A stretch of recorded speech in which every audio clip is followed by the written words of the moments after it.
How did I get rid of my body dysmorphia? See, I grew up in a bodybuilding household. My mom and her husband, from the time I was 2 to the time I was 10 years old, were professional bodybuilders. I grew up in a gym. I grew up around that image, that professional bodybuilder image, where everything was based on how you looked. Everything was based on competition, where your value was based strictly on your looks. Who could have the best six-pack? Who could have the best muscles? Who could be the leanest?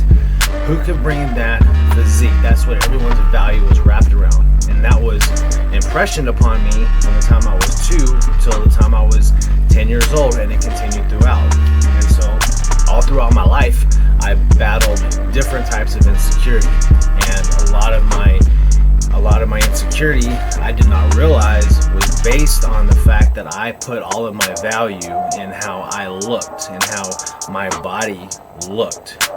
And no matter how much I worked at it, no matter how lean I got, no matter what kind of muscle I built, no matter what my six-pack looked like, it was never, ever good enough. Because whatever I looked at, because whatever I saw in the mirror was a reflection of just like a skinny fat boy. That's all I ever saw when I looked in the mirror. Now, I didn't know much about body dysmorphia. I didn't know much about insecurity. I didn't know much about lack of confidence, how to create that confidence.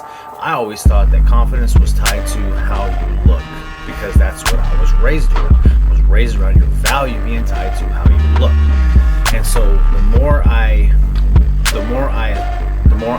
lacked confidence, the more validation I sought, the lesser and lesser I felt confident. Even though I was getting the validation, it was still never fulfilling that lack of confidence that I had. I was still struggling with what I saw in the mirror. It was never lean enough, never good enough.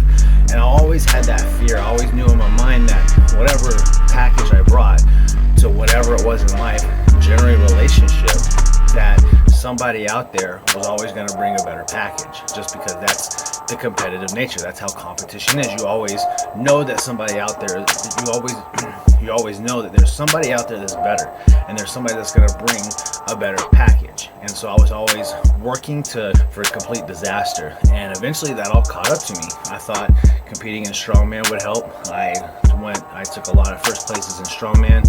I took first places in powerlifting. I maintained an impeccable physique. I had an incredible physique, but I never had that confidence, and I never saw myself as good enough when I looked in the mirror, until I started discovering what confidence really is. Where does confidence come from? And I realized that, as I learned more about confidence, I learned that confidence doesn't come from having a more chiseled six-pack or having better biceps or a better chest. Confidence comes from within. Confidence comes from within.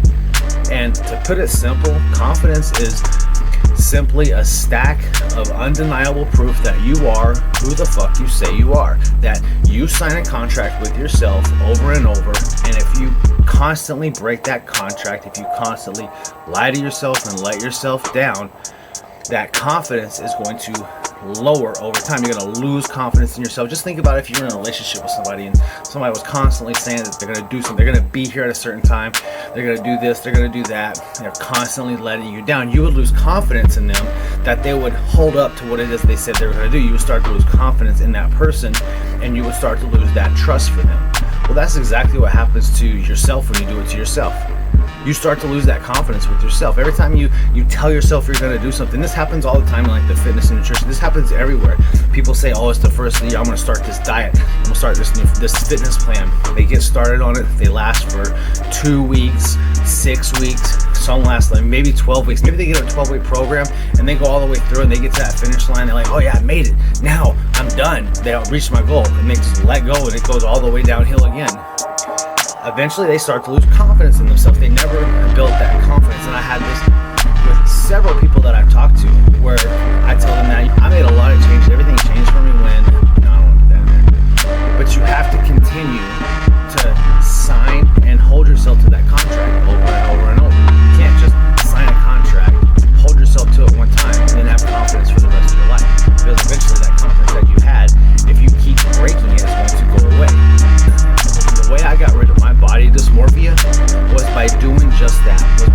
a contract with myself and holding myself to it every day by creating these hard, adverse situations, signing a contract with myself saying that I'm going to do these things and sticking to it.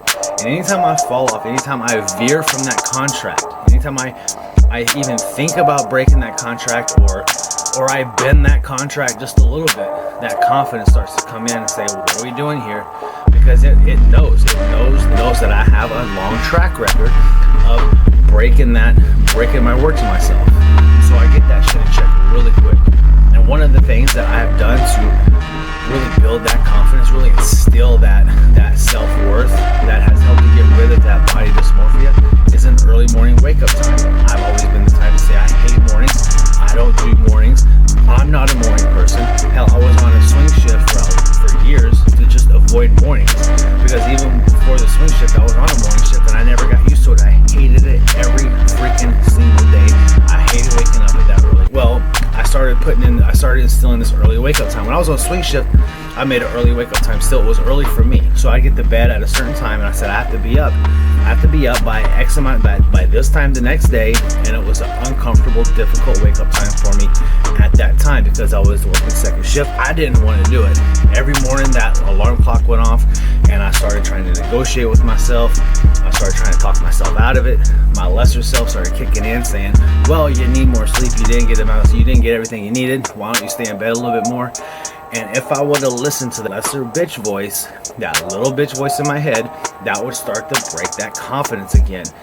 But when I stick to it, I notice that confidence builds more and more. And as I create a track record of sticking to those early wake-up times, you start to create that I could do a lot more. I could do a whole lot more because I'm waking up at this uncomfortable time. I ended up betting off of that shift onto a morning shift just so I would have to wake up at a very uncomfortable early wake-up time. Right now my wake-up time is 2:15.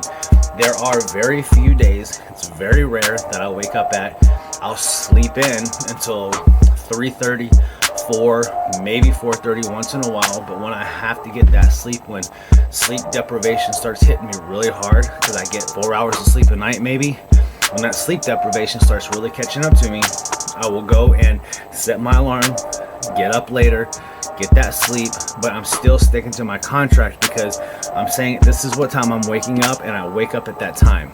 And so now that contract is getting bigger and bigger. I'm adding more and more stuff to it. So now it's just not an early wake-up time.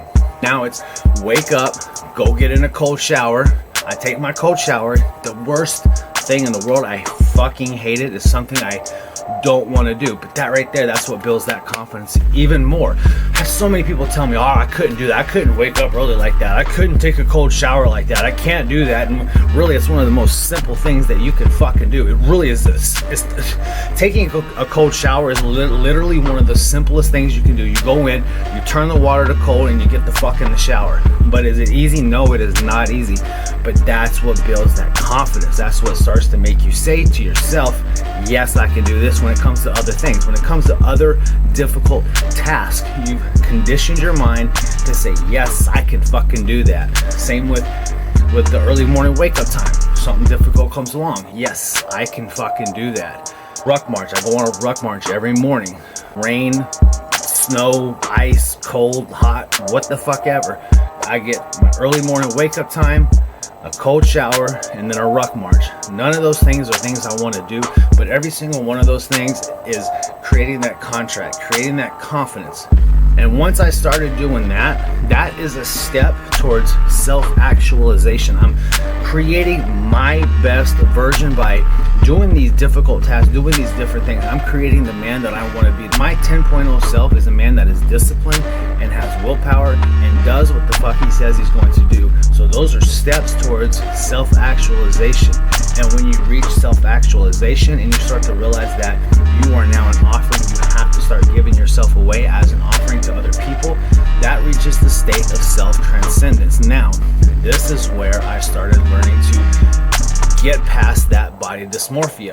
I built the confidence, I built true confidence, not that fake ass confidence of knowing I have a six pack. That's fake confidence, but the confidence of, yes, I can do all this hard shit. I am exactly who the fuck I say I am, and I have a stack of undeniable proof to show